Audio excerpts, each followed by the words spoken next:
Welcome to the Rights Track podcast, where we aim to get the hard facts about the human rights challenges facing us today. Over this series and last, we have been talking to human rights academics and practitioners about research, impact, and advocacy in the struggle for human rights. I'm Todd. In today's episode of the Rights Track, we're asking what is the relationship between Islam and human rights.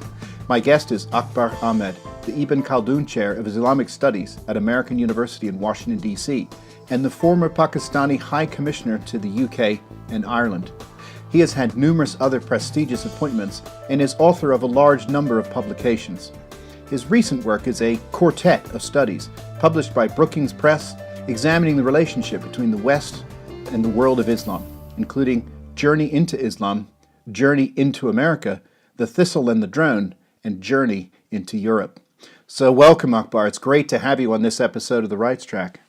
Thank you so much, Todd. Great honor for me to be with you on this broadcast.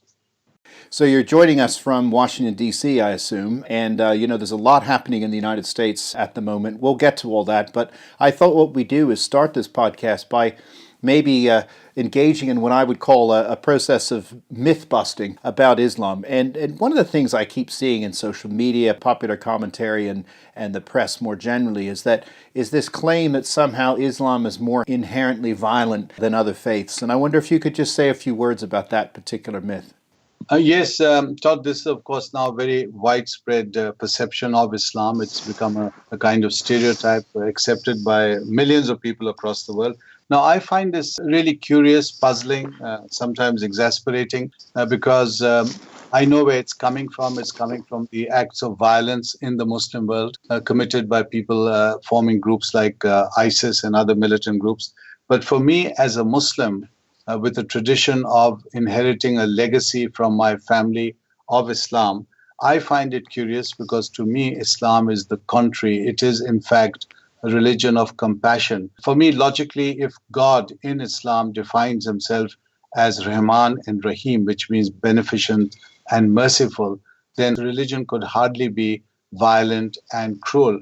If the Prophet of Islam is defined in the Quran and by Muslims as a mercy unto mankind, then the themes of mercy, of compassion are very, very strong in Islam. In fact, Todd, the second most used word in the Quran after the word for God is the word ilm or knowledge. And you cannot have knowledge without having a sense of compassion, because with knowledge, you understand the other, you understand the people around you, the different cultures, religions, nations, ethnicities. And that is the essence of Islam, because the God of Islam, again, is the God of the universes. Again, it's universal, it's inclusive. So I find that this depiction of Islam, its humanity, its essence has been removed, a very curious exercise and a great challenge for Muslim scholars and for non-Muslims, because it really requires a lot of pondering, reconstruction, and really moving ahead from this negative stereotype. Yes, and so this word ilm I like very much. It's knowledge beyond sort of book knowledge, facts and figures. It's a deeper knowledge, right? It's a more, spiritual knowledge, but also a deeper knowledge about humanity. Could you say a few more words about this idea of ilm? Absolutely, and I've always been fascinated by this because it is at this point where Islam connects with other civilizations. For example, when I was at school up in North Pakistan in a boarding school run by a Catholic priest, the school was called Burn Hall, very famous school. One of the poets that we learned from was Tennyson. Now, the lines from Ulysses that struck me and they connected directly with my own Islamic urges towards knowledge were, "Yet all experience is an arch where through gleams that untraveled world, whose margin fades forever and forever when I move. And this grey spirit, yearning and desire to follow knowledge like a sinking star beyond the utmost bound of human thought." Now, this captures the urge in Islam to acquire knowledge. There's a very famous saying of the Prophet that a Muslim must go to China. In a metaphorical sense, China is the furthest point on the planet in those days to acquire knowledge. And when you have knowledge, Todd, you really begin to appreciate and understand your neighbor and people who are not like you. And above all, you begin to understand the nature of the divine. And therefore, you cannot really proceed as a human being without an idea of knowledge and moving to acquire knowledge. And what I'm finding alarming in the world we are living in is we are going in reverse. There's a regression taking place where knowledge is substituted by this talk of fake news and false information. And actually, what's interesting about that use of fake news is it becomes a self-fulfilling prophecy in a way, but equally, it's undermining this broader notion of ilm.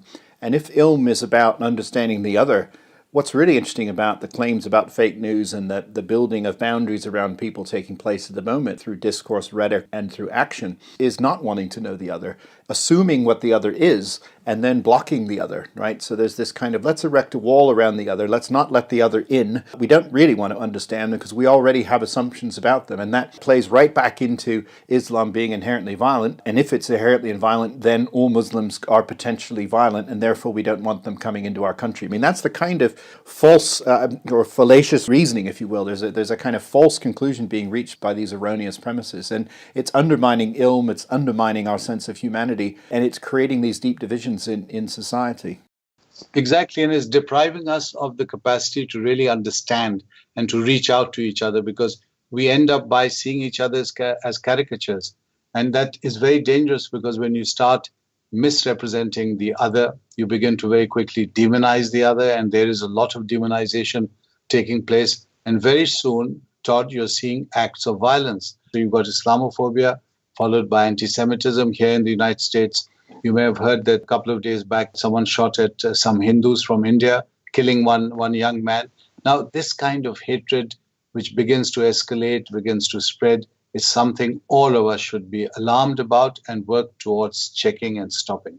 Yes, I think there have been more than 70 or 80 bomb threats against Jewish community centers in the United States. There was one in Harrisburg this week, my hometown. It's alarming because we had all thought that anti-Semitism was a thing of the past. And suddenly I was having dinner with some Jewish friends on day before yesterday. And they were really alarmed because they said we just could not ever imagine that this could be happening in the United States, where you've got literally dozens and dozens of centers being threatened, some assaulted, the cemeteries being desecrated. Now, the Muslim community has been through this, and therefore we understand, because at this moment, the Muslim community is also under a lot of pressure and feeling very, very insecure. Mosques have been attacked, some have been burnt down, women in hijab are attacked. Anyone who looks vaguely Middle Eastern is risking an attack, as these Indians were assaulted, because apparently the man who shot them said this. He said, I thought these were Iranians. So if we reach the point where we just pull out a gun simply because we think that the person there we are shooting at looks foreign or is from a particular part of the world, we are really reaching a stage of civilization when it's becoming very Hobbesian, or all against all. Yes, a state of war of every man against every man, broadly understood.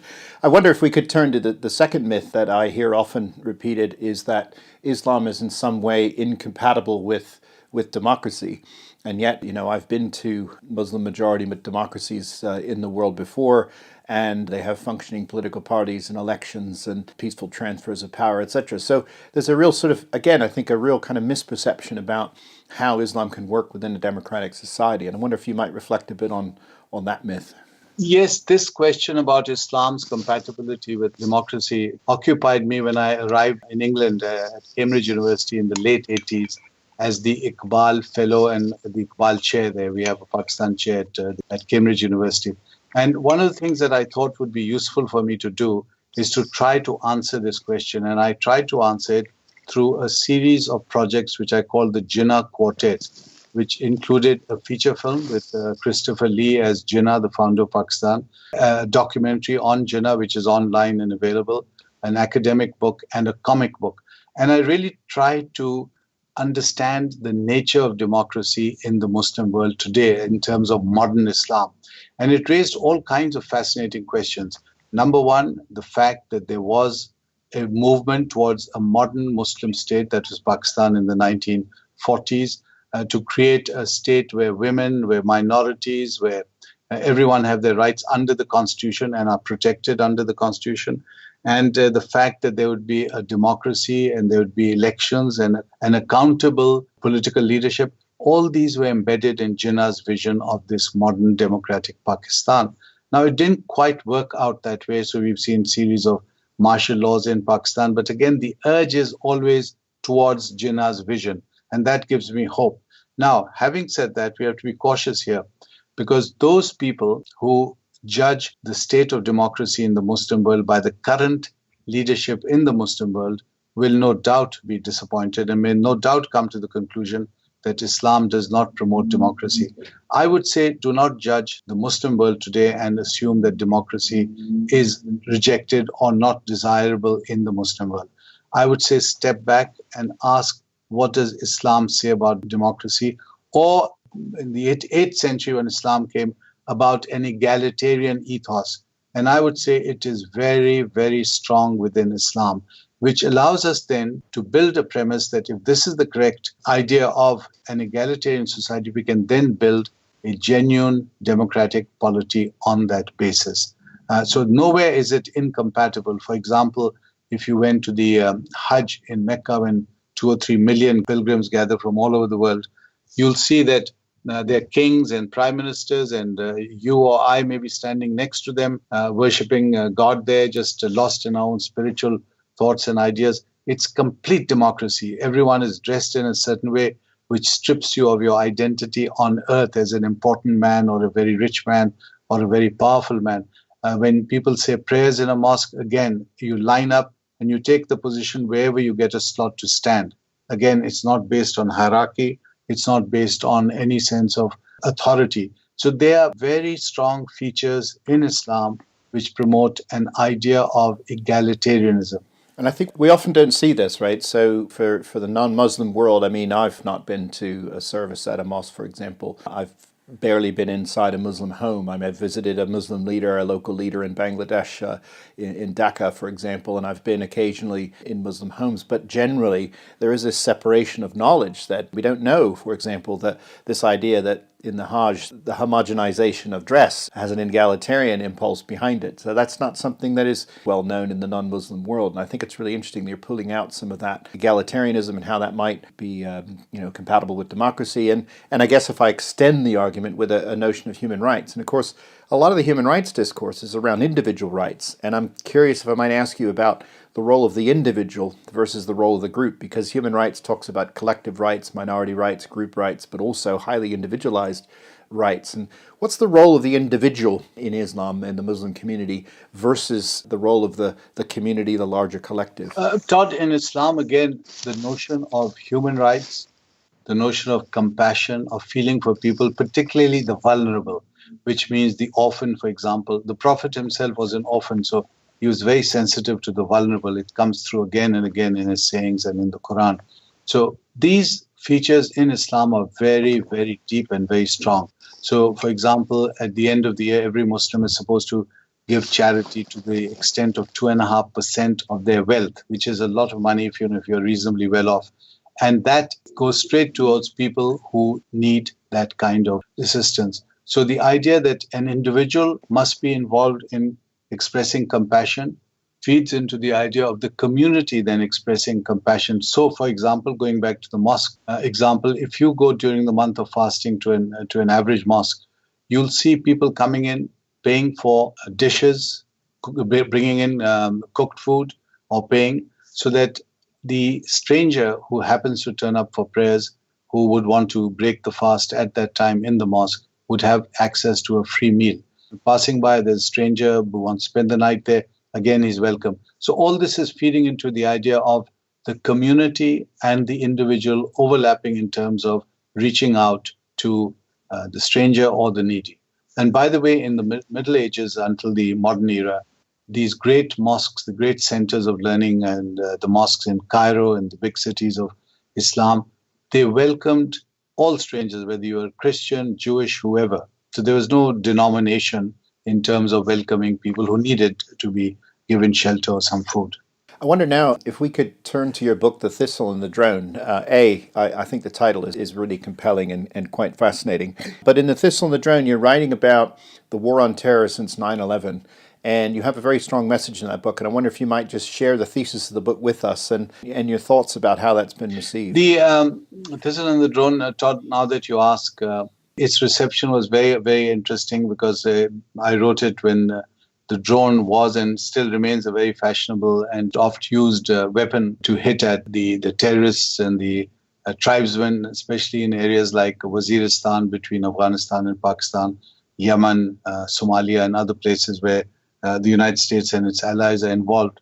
But the week that the book came out, I had 2 reviews from 2 very different sources, and that encouraged me. I said, someone's reading this book. So we had Noam Chomsky, who's one of the great public intellectuals in the United States, giving it an excellent review, in fact, quoting the book in several speeches.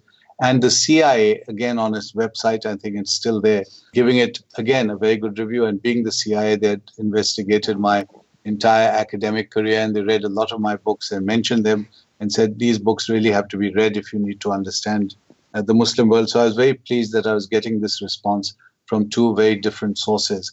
The reason was I wanted people to take that book seriously, because very often these particular groups from Morocco right into Central Asia, that is tribal societies, those groups that live between states in the interstices, they are often neglected in the discussion. So very often we'll say the West and the world of Islam. But we'll forget that these tribal groups are often the most poor, the impoverished areas. They're living in low economic production zones. They're very often at odds with the central government. The central government very often wants to exploit their mineral resources, very often uses force to suppress them or to dominate them, to put their culture aside. And the result is that you see a tension constantly between the center and the periphery. And of course, I got the metaphor of the thistle from Tolstoy, from his famous novel Haji Murad, when Tolstoy in the 19th century is in Chechnya, in the same mountains, in the Caucasus Mountains, and he comes across a thistle. He tries to pull it out, and it pricks him. And he then muses, and he says the thistle reminds him of the tribe. And I thought that is a great metaphor for the tribe, that the tribe is like a thistle. It's prickly, and it wants its independence, and it has its own beauty. And of course, that's one of the reasons that tribes people, whether they're Scots or whoever, try to use the thistle as their symbol. So in the war on terror and the discourse around the war on terror, there is this debate about what words we use to describe what it is that we see. And so President Obama was criticized for not using the word radical Islamic terrorism. And Donald Trump has sought to use that expression.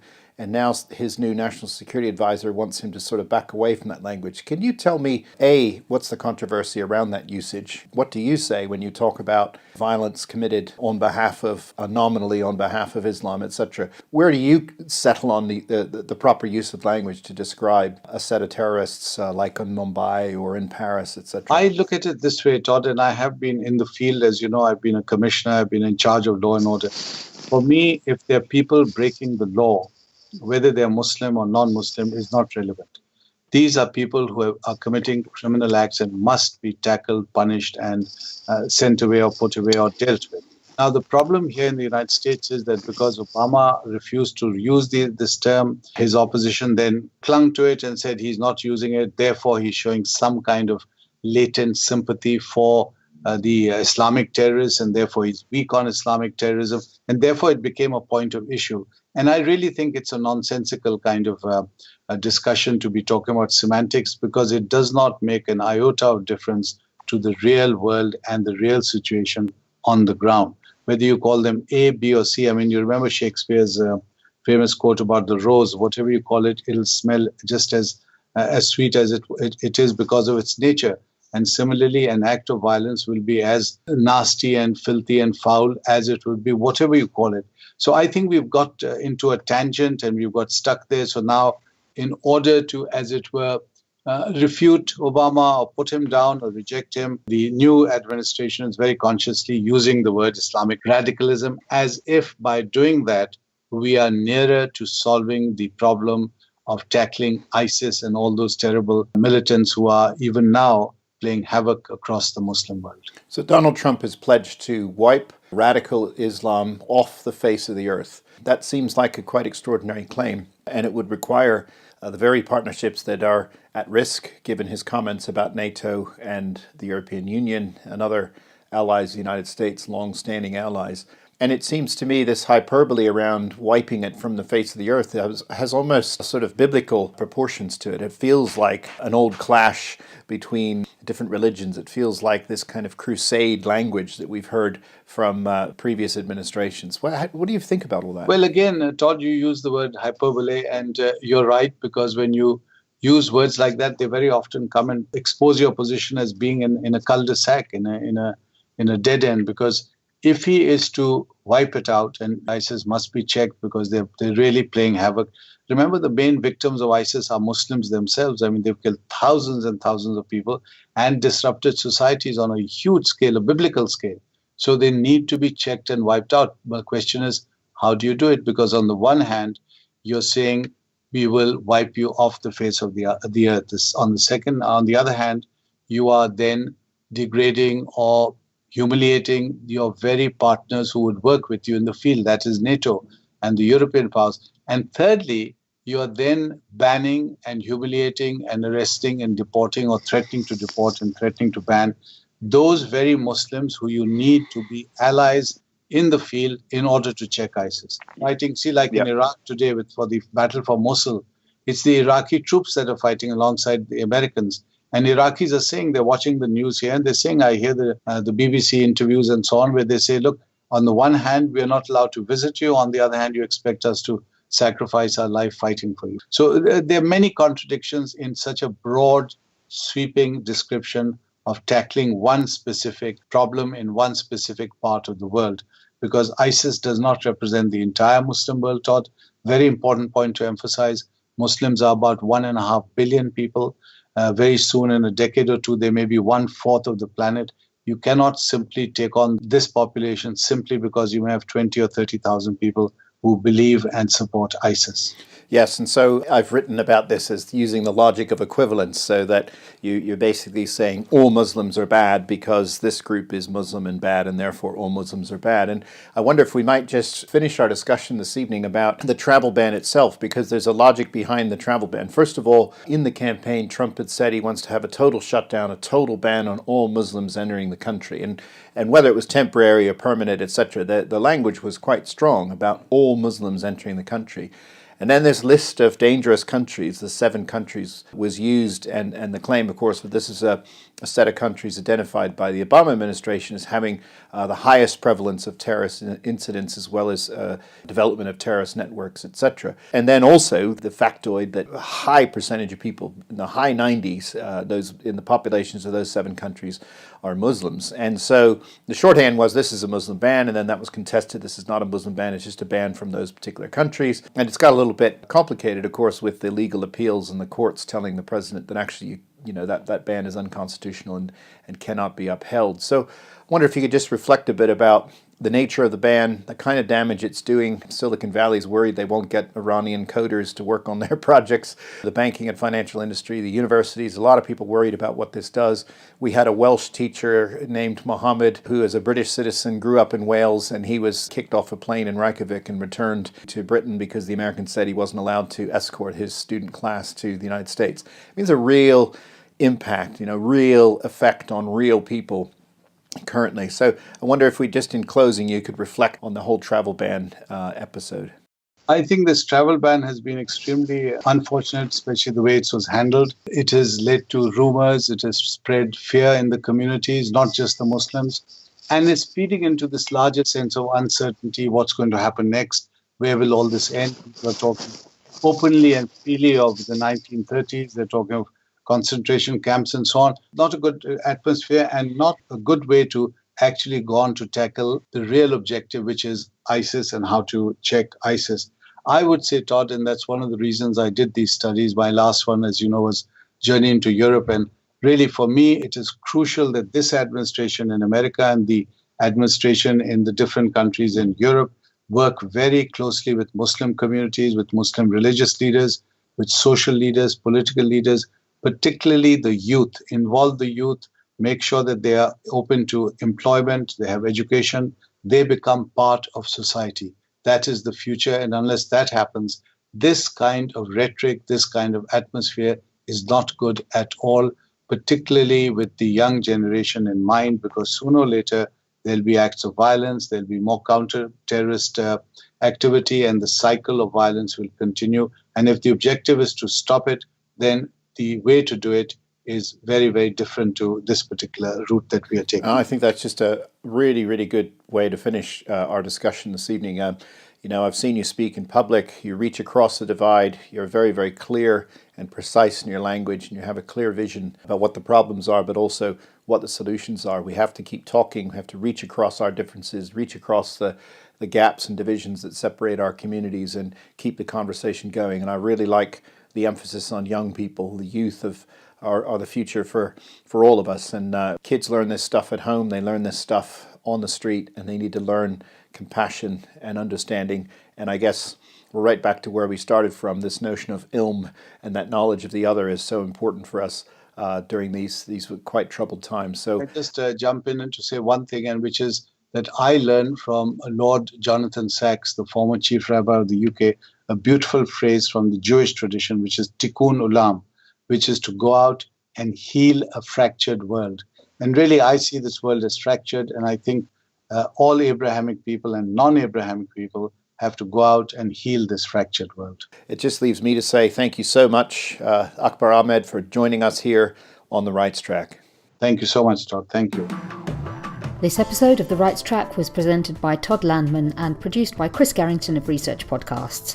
Series 2 of the podcast is funded by the Economic and Social Research Council. More information, including all the podcast episodes from Series 1 and accompanying show notes for each of our interviews, is available on our website at www.rightstrack.org.